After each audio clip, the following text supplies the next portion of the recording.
कभी कभी कोई इंसान दुनिया को बदलने निकलता है, लेकिन खुद ही इस बदलाव का शिकार बन जाता है।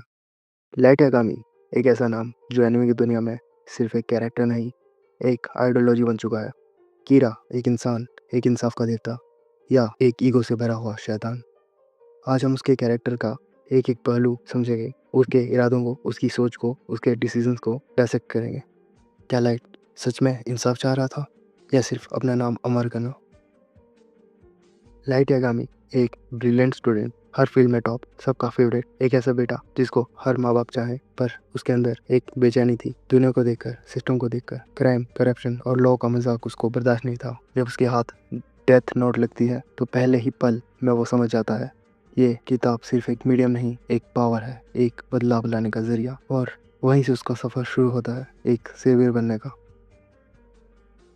शुरुआत में एल क्रिमिनल्स को टारगेट करता है। उसका लॉजिक क्लियर होता है, अगर कानून का सिस्टम फेल हो गया है तो मैं सिस्टम बन जाता हूँ। लोग कीरा के नाम से उसकी पूजा करने लगते हैं। वो सोचता है, मैं ही दुनिया का नया गॉड बनूंगा, मैं ही डिसाइड करूंगा कौन जिंदा रहे और कौन नहीं। यहीं से उसकी सोच डेंजरस होने लगती है। उसका आइडिया ऑफ जस्टिस धीरे धीरे ऑब्सेशन बन जाता है, और ऑब्सेशन किसी भी इंसान को बर्बादी की तरफ ले जाता है।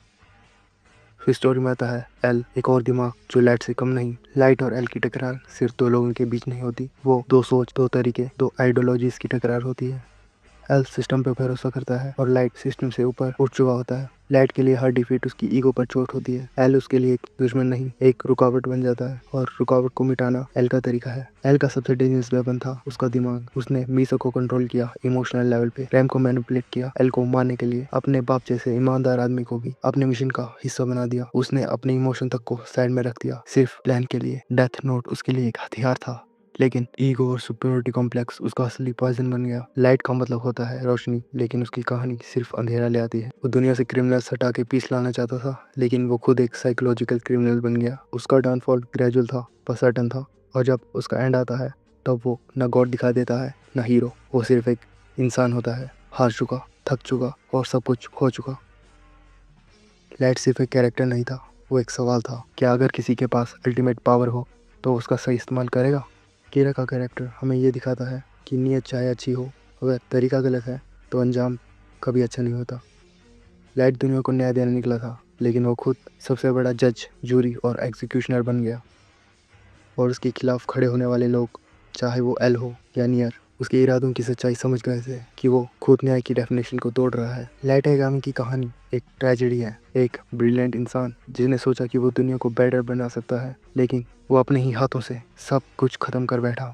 उसका डाउनफॉल हमें ये सिखाता है कि पावर बिना अकाउंटेबिलिटी के सिर्फ तबाही लाती है। किरा एक हीरो नहीं था, विलेन भी नहीं, वो एक इंसान था जिसमें हर इंसान की तरह फ्लॉस थे, पर उसके हाथ में गलत पावर थी।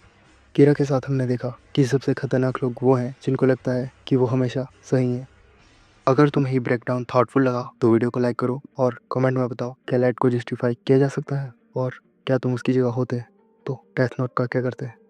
मैं हूँ स्लैकी, और मिलते हैं अगले ब्रेकडाउन में। Peace out.